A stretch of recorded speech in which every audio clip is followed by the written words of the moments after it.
এই যে দাঁড়ান, দাঁড়ান, কই যাচ্ছেন? কথাগুলো শুনে যান। যদি একটা মেয়ে কথা বলতো নিশ্চয়ই শুনে যেতেন, তাই না?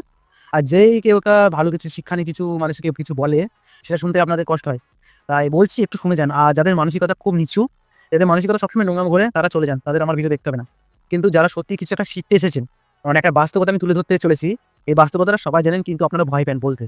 কারণ ভাবেন যে ওপরে ওরা বসে আছে, যদি আমাদেরকে কিছু করে। আমি ভয় পাই না। আমি অরবিন্দ মন্ডল ভয় পাই না। কিন্তু আমি বলব আজ, আপনারা শুনুন। এই যে আপনারা কথায়, কথায় বলেন যে বাঙালি মহান, বাঙালি মহান, বাঙালি ভুল করতে দেন না। আজ শুনবেন বাঙালি যে কত বড় ভুল করেছে, যার জন্য আজ গোটা পৃথিবীতে বাঙালিকে কেউ পছন্দ করছে না। ভারতবর্ষের মধ্যে বাংলাকে মাটিতে মিশিয়ে দিচ্ছে। একটা সবচেয়ে বড় ভুল আমি আপনাদের সামনে তুলে ধরবো।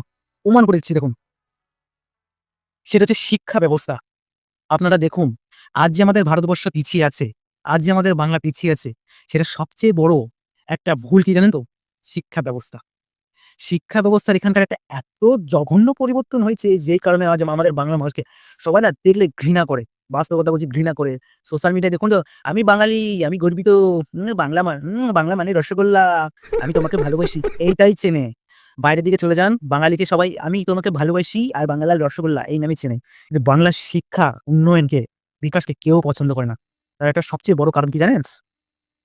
এখানকার মানুষ না কাউকে কিছু একটা শেখাতে গেলে না, শিক্ষা হচ্ছে কারো নিজস্ব ব্যক্তিগত সম্পত্তি না। কিন্তু আমাদের এই দেশে, আমাদের এই বাংলার মধ্যে যদি আপনি কাউকে কিছু একটা শেখাতে যান না, জানেন তো এখানকার মানুষের সর্বপ্রথম যে চিন্তাটা হয়, সেই চিন্তাটা হচ্ছে, এতে আমার কি লাভ আছে? আমি তোকে একটা কিছু একটা শেখাচ্ছি, আমার একটা মোটা অঙ্কের টাকা আসবে তো? আপনারা বুঝুন, এখানকার বাংলার মানুষের মানসিকতা এত নিচু, এত ফালতু, যে এখানকার মানুষ কোনো কিছু শেখাতে গেলে সে আগে লোভ করে। সে আগে লাভ খোঁজে যে আমি তাকে শিখিয়ে আমার নিজস্ব কি লাভ হবে? আর সেই সমস্ত দেশে দেখুন, তারা কোনো কিছু একটা শেখাতে গেলে লাভ খোঁজে না। তারা কিন্তু কোনো কিছু একটা শেখাতে গেলে লোভ খোঁজে না। তারা কিন্তু কোনো কিছু একটা যদি নতুন কিছু শেখে এই পৃথিবীতে, তাহলে সেটাই পৃথিবীতে তুলে ধরার জন্য ব্যস্ত হয়ে পড়ে। কারণ তারা দেখে এই শিক্ষার পেছনে একটা উন্নতি লুকিয়ে আছে। এই শিক্ষার পেছনে একটা বিকাশ লুকিয়ে আছে। যে এই উন্নতি বিকাশ আমাদের ভাষা কালচারকে আন্তর্জাতিক স্তরে তুলে ধরতে পারবে।